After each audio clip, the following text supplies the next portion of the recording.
Vande Mataram students, I am Madhav from maths Madhav. चलिए maths की दुनिया में चलते हैं।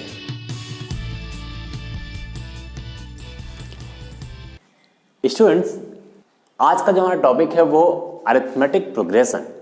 इसके बारे में आप लोगों ने सुना भी होगा, कुछ हल्का फुल्का जानते भी होंगे। और इसकी हिंदी में यहाँ लिख रखी है समांतर श्रेणी, और इसका शॉर्ट में, ठीक है, इतना बड़ा नाम बोलने में दिक्कत हो रही थी तो हमने छोटा सा नाम रख दिया। क्या रख दिया? एपी। एपी एपी होता है ना, अपने नाम का शॉर्टकट रखते हो, तो इसका भी हमने एक शॉर्टकट रखा है। तो कभी भी जब मैं इस पूरे चैप्टर्स में एपी बोलूंगा तो समझ जाना बात हमारे मिस्टर एपी की हो रही है। क्लियर है ये? और समांतर श्रेणी को श्रे इसको नहीं शॉर्टकट बोलते हैं, बोलते होंगे, लेकिन एपी शॉर्टकट है। क्लियर है? अब देखिए यहां पर हमें करना क्या है, पढ़ना क्या है। स्टूडेंट्स, आपकी लाइफ में, आपकी जिंदगी में हर क्षण, हर मोमेंट में एक मकसद होना चाहिए। एक मकसद को लेकर के आपको चलना है, उस मकसद में कामयाब होना है।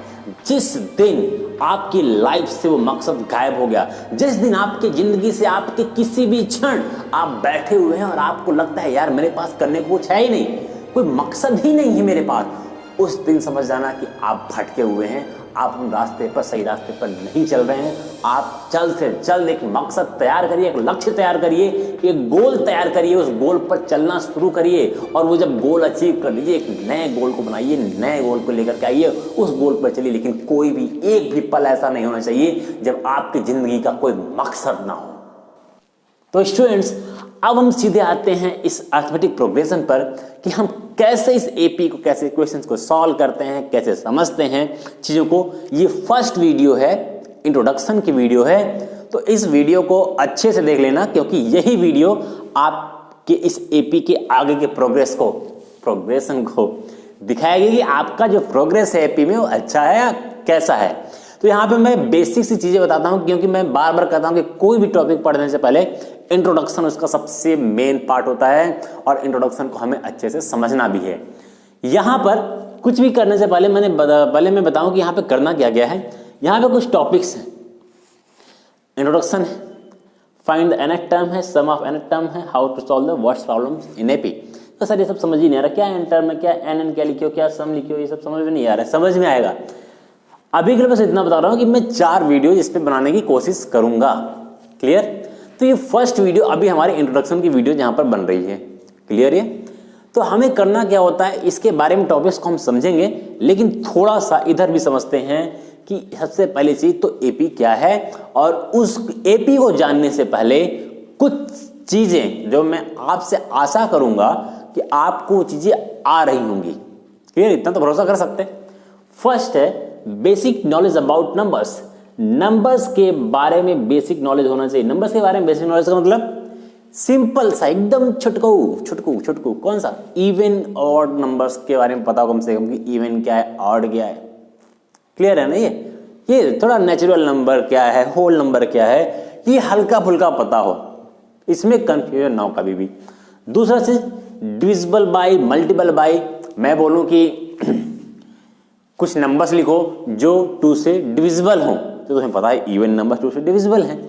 मैं बोल रहा हूँ कुछ नंबर्स लिखो जो 4 से डिविजिबल हैं। 4 से डिविजिबल कौन कौन से नंबर है? 4 है, 8 है, 12 है। मतलब कि एक तरीके से 4 से डिविजिबल का मतलब 4 का टेबल पढ़ना है, 4 का पहाड़ा पढ़ना है।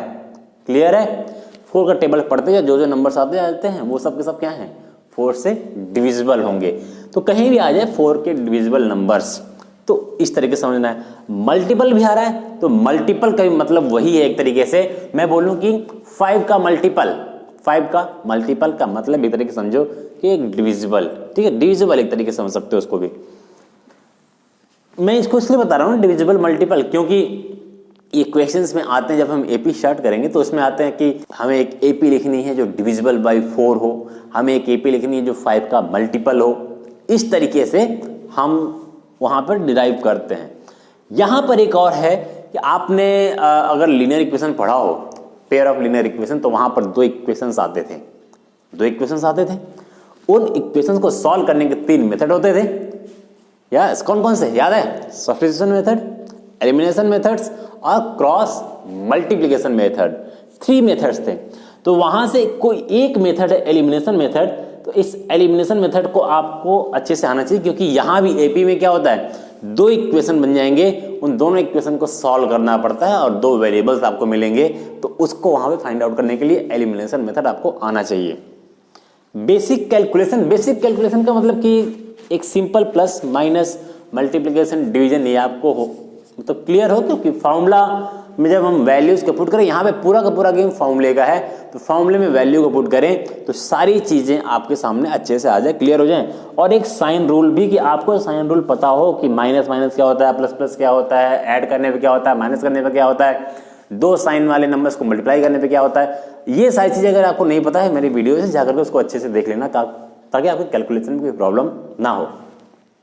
अब यहां से थोड़ा सा बेसिक हम देख लेते हैं कि एपी आखिर है क्या।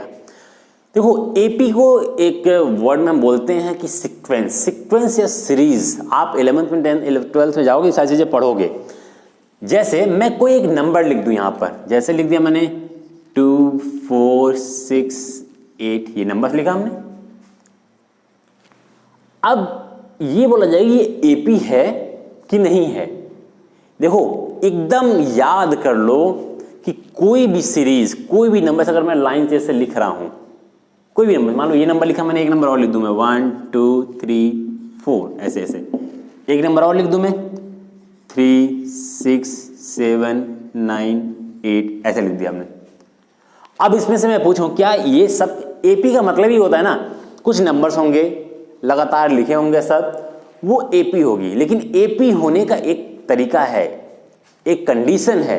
कंडीशन ये है कि मैं, जैसे ये हमारा पहला नंबर है, ये दूसरा नंबर है, तीसरा नंबर है, चौथा नंबर है, इसी को हम बोलते हैं first term, second term, third term, fourth term. Clear?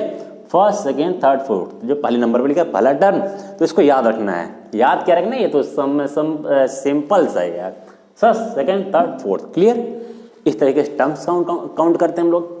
Second चीज, इसमें जो हमारा दूसरा टर्म होगा ना, मतलब कि कहीं से भी अगले टर्म को जस्ट पिछले टर्म से माइनस करो, अगले टर्म को पिछले टर्म से माइनस करो, इसको इससे माइनस करो।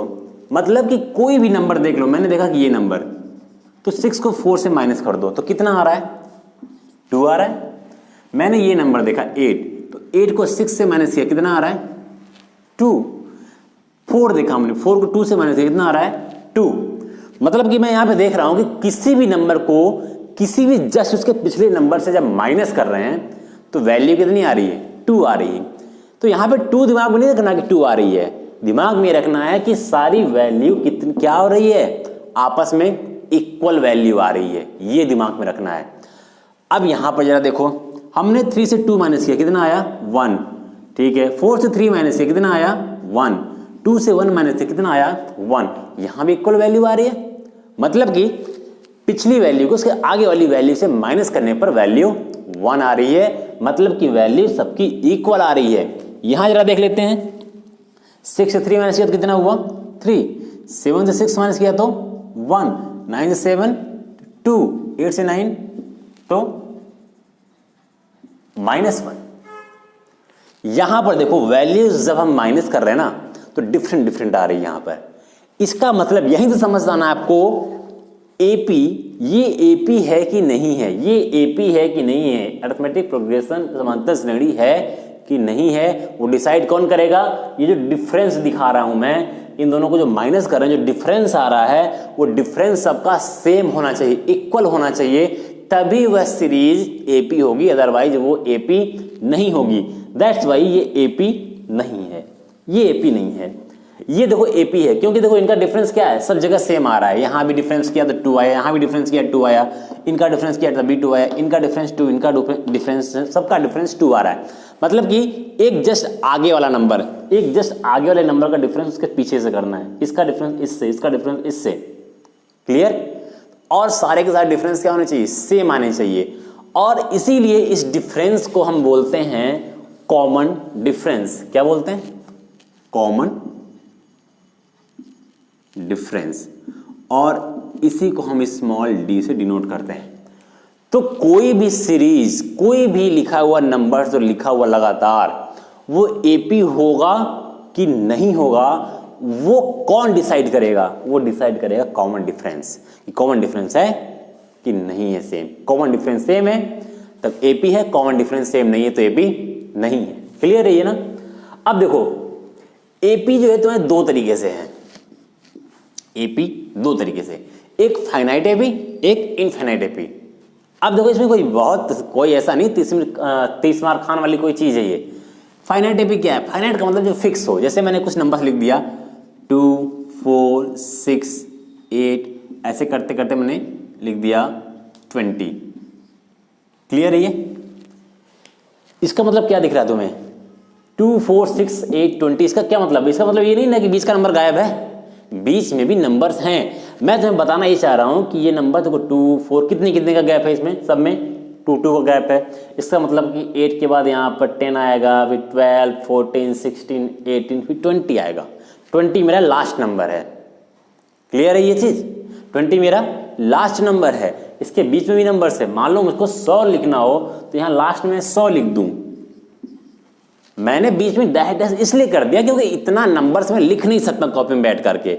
आप जान जाओ कि यहाँ पे मैं जो सीक्वेंस चल रहा है, यहाँ 2 2 का गैप चल रहा है। इसका मतलब कि ये 8 के बाद 10 आएगा, फिर 12 14 16 20, मतलब 18 20 22 24 26, ऐसे करते हुए कहाँ तक जाएंगे हम? 100 तक जाएंगे। 100 से आगे नहीं जाना है। 100 हमारी सबसे लास्ट लिमिट है और 2 हमारी शुरुआत की है।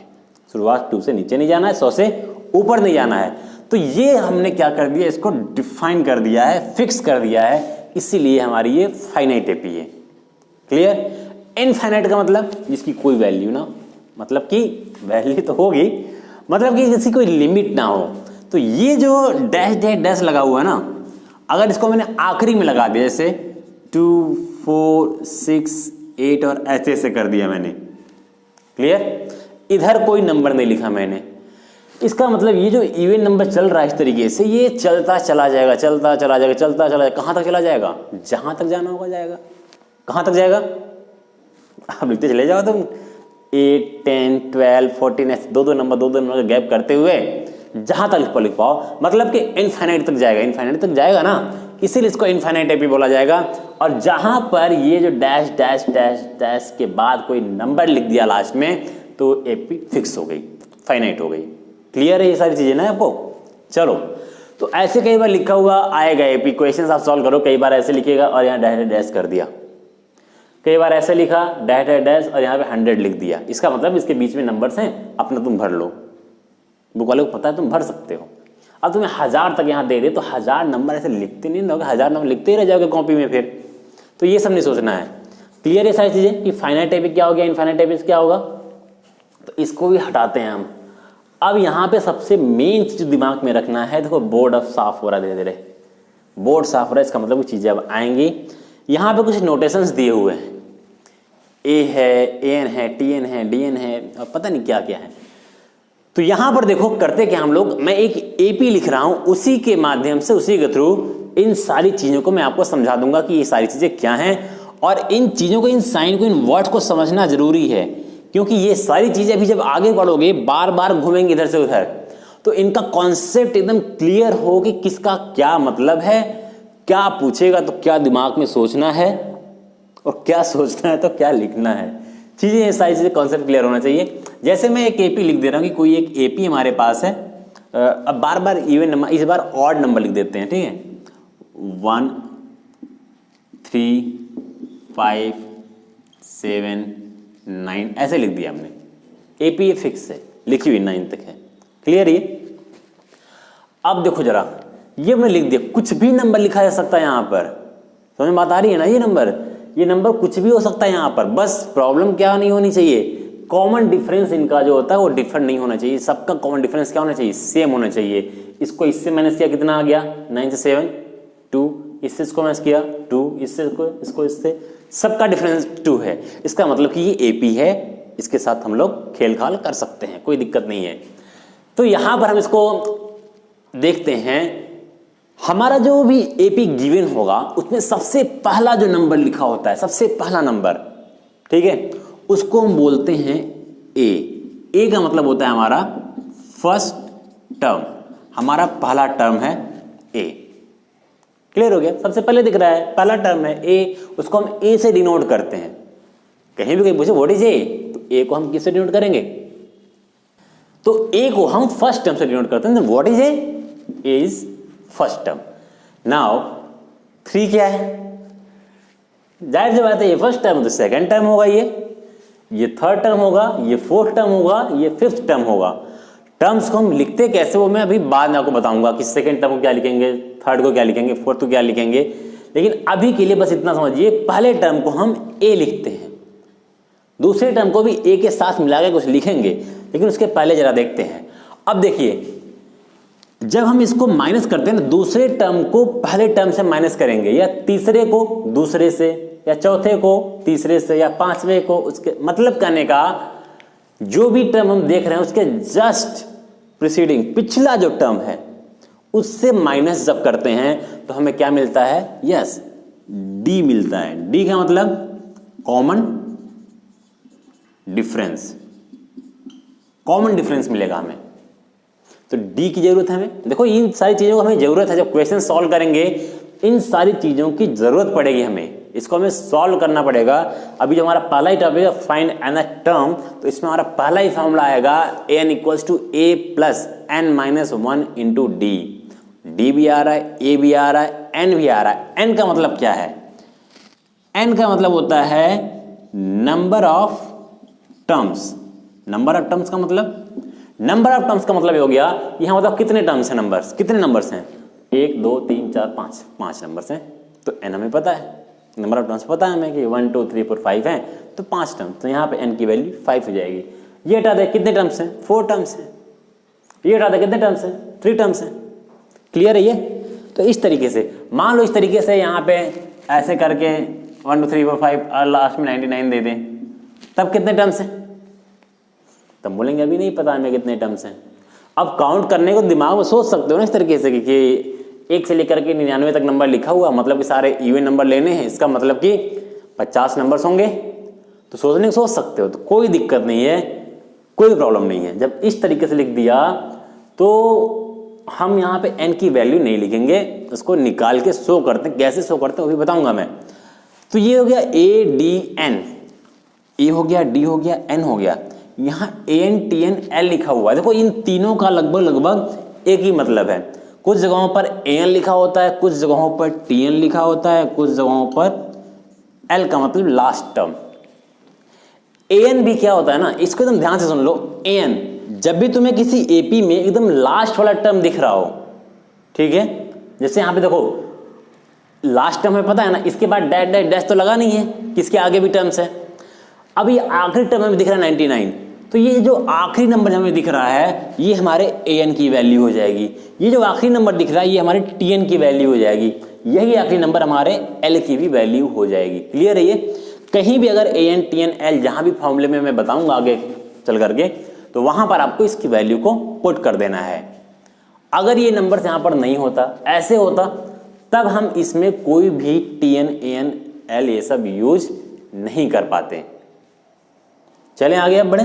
चलो, अब यहां पर एस एन लिखा हुआ है एक चीज।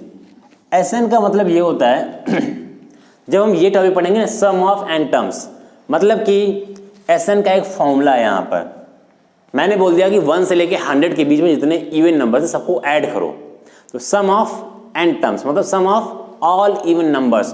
तो एस एन क्या शो करता है ना, सम शो करता है। ये जो ए एन जो है, एस एन आपको यहां पर पढ़ना है, सम ऑफ एन टर्म्स, और जो यहां पर ए एन टी एन ए लिखा हुआ है ये आपको यहां पर पढ़ना है। यहां पर आपको ए एन का फॉर्मूला मिलेगा, यहां पर आपको एस एन का फॉर्मूला मिलेगा सम का, और ये जो है ये वहां से सबको लेके चलेंगे। इतनी बातें क्लियर हो गई आप लोग को? चलिए, तो मैं इन सबको इरेज कर रहा हूं। अब एक चीज और याद रखना है हमें, जैसे मैंने कहा कि फर्स्ट टर्म, जो हमारा फर्स्ट टर्म था एपी का, उसको हम क्या लिखते थे, ए लिखते थे, करेक्ट। सेकेंड टर्म को हम लिखते हैं, सेकेंड टर्म को लिखेंगे हम ए प्लस 1 डी, ए प्लस 1 डी। कॉमन डी का मतलब क्या होता है, कॉमन डिफरेंस। थर्ड टर्म को क्या लिखेंगे हम, ए प्लस 2 डी। फोर्थ टर्म को क्या लिखेंगे हम, ए प्लस 3d। फिफ्थ टर्म को क्या लिखेंगे हम, a प्लस 4d। समझ में बात आ रही है ये क्या लिख रहा हूं मैं, ये एक सीक्वेंस समझ में आ रहा होगा। चेंज क्या हो रहा है, ये बस ये 1 2 3 4 चेंज हो रहा है। जैसे मैंने बोला कि पांचवा टर्म तो a प्लस 4d, एक कम कर दिया। मैंने बोला 10वां टर्म a प्लस 9d। देखो सब में क्या हो रहा है, हमने कहा कि तीसरा टर्म a प्लस 2d, तीसरा था तो 2 कर दिया हमने। Fourth term a plus 3d, चौथा टर्म था तो यहाँ पे 3 लगा दिया हमने। मतलब जितना जौन सा टर्म पूछा जा रहा है उसमें से एक कम कर दो केवल, और बाकी a और d तो घूमेंगे। मैंने बोला 50वां टर्म तो a प्लस 49d। मैंने बोला 100वां टर्म a प्लस 99d। मैंने बोला 200वां टर्म तो a प्लस 199d। क्लियर है ये? मैं इसको इसलिए बता रहा हूं, जब आपको कई बार क्वेश्चंस ये आते हैं ना कि किसी एपी में, ये लिखने का तरीका समझ में आ गया कि हमें मान लो कि हमें second term, third term, fourth term ये टर्म्स ना पता हो क्या है ये, तो हम सेकेंड टर्म को इस फॉर्म में भी लिखते हैं, थर्ड टर्म को इस फॉर्म में भी लिखते हैं, फोर्थ को इस फॉर्म में लिख सकते हैं। मतलब किसी भी टर्म को हम इस फॉर्म में लिख सकते हैं। क्लियर हो गया ये? अब इसका यूज कहां पर आता है, मान लो कहीं पर आ गया कि एक एपी है, उसका जो पांचवा टर्म है वो 35 दिया हुआ है, और जो सातवां टर्म है वो 40 दिया हुआ है, ऐसे करके मान के चलो। क्लियर? तो इसको लिखने का तरीका क्या होता है, फिफ्थ टर्म, हमें पता है पांचवें टर्म को हम क्या लिखते हैं, a प्लस 5 है तो 4d इक्वल टू 35, ये लिख दिया हमने। सेवंथ टर्म, सातवें टर्म को क्या लिखते हैं हम, a प्लस 7 है तो 6d इक्वल टू 40। अब देखो यहां पर, तो यहां पर तुम्हारे दो इक्वेशंस बनके तैयार हो गए। जैसे तुम linear pair of linear equations में x और y निकालते थे, यहां पर देखो दो इक्वेशंस में दो वेरिएबल मिल गए तुम्हें, एक a मिल गया और एक d मिल गया। तो सेम जैसे वहां पे x y फाइंड आउट करते थे, यहां पर a और d फाइंड आउट करोगे। कोई भी तुम्हें एपी बनानी हो तो तुम्हें पहला a तो चाहिए ही चाहिए, और कॉमन डिफरेंस चाहिए। ये d और a अगर तुमने फाइंड आउट कर लिया, d और a, तो पूरे एपी में तुम्हें कहीं भी प्रॉब्लम नहीं होगी, केवल d और a फाइंड आउट करना है आपको। चलें आगे, चलिए। अब यहां पर एक चीज वर्डिंग्स में प्रॉब्लम आती है। वर्डिंग्स में प्रॉब्लम क्या होती है, जैसे मैंने यहां पर लिख दिया कोई नंबर्स 3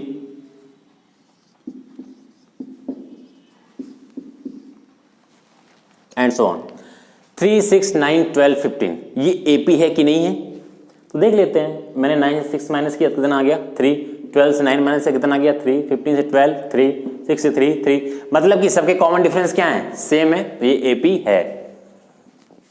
कॉमन डिफरेंस सेम नहीं होगा तो हम इसको एपी को यहां पे सॉल्व नहीं करेंगे।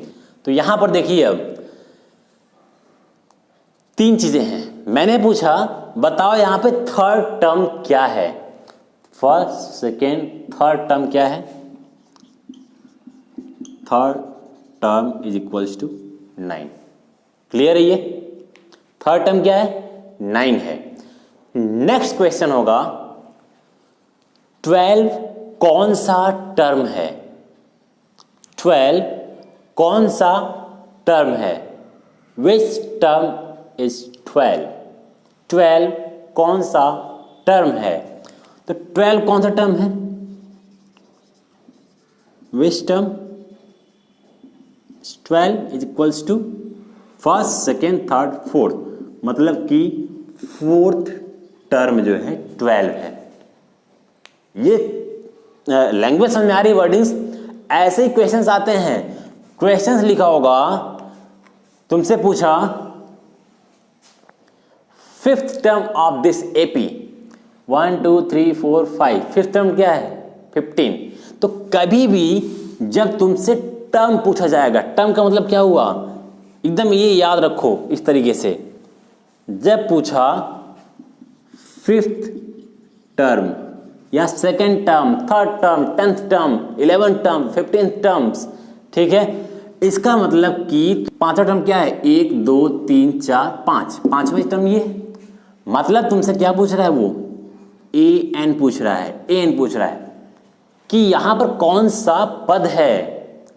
हिंदी वाले समझ जाओ कि यहां पे पूछा रहा है कि पांचवा पद कौन सा है, पांचवा पद कौन सा है, what is the fifth term of this AP, इस एपी का फिफ्थ टर्म कौन सा है, मतलब कि यहां पे जो नंबर है वो तुमसे पूछा जा रहा है। क्लियर है? जब भी कोई तुमसे नंबर पूछा जाए ना तो एक चीज समझ जाओ, वही तुम्हारा एन हो जाता है, वही तुम्हारा टीएन हो जाता है, वही तुम्हारा लास्ट टर्म भी हो जाता है। क्लियर? नाउ फिर से तुमसे पूछा विच टर्म इज 15, मतलब कि पहले पूछा कि पांचवा पद कौन सा है, पांचवा पद 15 है, फिफ्थ टर्म क्या है, फिफ्थ टर्म 15 है। अब पूछ रहा है कि पांचवा टर्म नहीं, अब पूछ रहा है कि 15 किस टर्म पर है, 15 कौन से पद पर है, समझ आ रहा है? 15 किस टर्म पर है, 1 2 3 4 5 फिफ्थ टर्म पर है। 15 किस पद पर है, 1 2 3 4 5 पांचवें पद पर है। एग्जैक्ट मीनिंग समझ में आ रही है? तो ये चीज तुम्हें ध्यान रखना, जब भी कहीं इस तरीके से हिंदी में वहां पद, पांचवा पद क्या है, छठवां पद क्या है, इसका मतलब तुमसे नंबर पूछ रहा है। जब तुमसे ये पूछा जाए फिफ्थ टर्म क्या है, सिक्स टर्म क्या है, मतलब तुमसे उस टर्म पर, उस नंबर पर जो नंबर बैठा हुआ है वो बताना है तुम्हें। और तुमसे पूछा जाए विच टर्म इज 15, मतलब कौन सा टर्म, तो कौन सा टर्म आया जब इस तरीके से ना, तो मतलब कि तुमसे एन पूछा जा रहा है, केवल एन, नंबर ऑफ टर्म्स, कौन सा टर्म्स। और जब भी ये टी एच लग के आ जाए, सेकेंड आ जाए, थर्ड आ जाए, जब भी इस तरीके से पूछा जाए, इसका मतलब तुमसे एन पूछा जा रहा है या टी एन पूछा जा रहा है या एल पूछा जा रहा है, मतलब कि तुमसे उस टर्म्स पर जो नंबर बैठा हुआ है वो पूछा जा रहा है। ठीक है? आई होप कि ये सारी चीजें आपको क्लियर हो गई होंगी। ये बेसिक कॉन्सेप्ट था आपका एपी का। अब चीजें और अच्छे से क्लियर तब होंगी जब हम कुछ क्वेश्चन सॉल्व करेंगे। यहां पर मैं जिस टॉपिक पे हम जाने वाले नेक्स्ट वीडियोज में, उसका एक फॉर्मूला है an equals to a plus n minus 1 into D. ये फॉर्मूला है जिस पर हमें डील करना नेक्स्ट वीडियोज में। तो मैंने आपको a के बारे में बता दिया, n भी बता दिया, d भी बता दिया है, और an भी आपको मैंने बता दिया कि an क्या है। अब इस फॉर्मूले में हम इस फॉर्मूले को यहाँ पे डील नहीं करेंगे, नेक्स्ट वीडियोज में इस फॉर्मूले पर हम अच्छे से डील करेंगे। इस फॉर्मूले में कैसे सॉल्व करना है, कैसे क्वेश्चंस को रखना है, कैसे इन चीज़ों को हम सॉल्व करते हैं। Okay, thank you. मिलते हैं नेक्स्ट वीडियोज में। इसी एनएफ टर्म को लेकर के सॉल्व करेंगे चीज़ों को, कैसे हम एनएफ टर्म को सॉल्व करते हैं। उसके बाद बैक टू बैक 4-5 वीडियो लेकर के आऊँगा। पूरी एपी आपकी क्लियर हो जाएगी, मतलब साफ, दिमाग से नहीं, मतलब कॉन्सेप्ट क्लियर हो जाएगा। चलते हैं, बाय बाय, टेक केयर।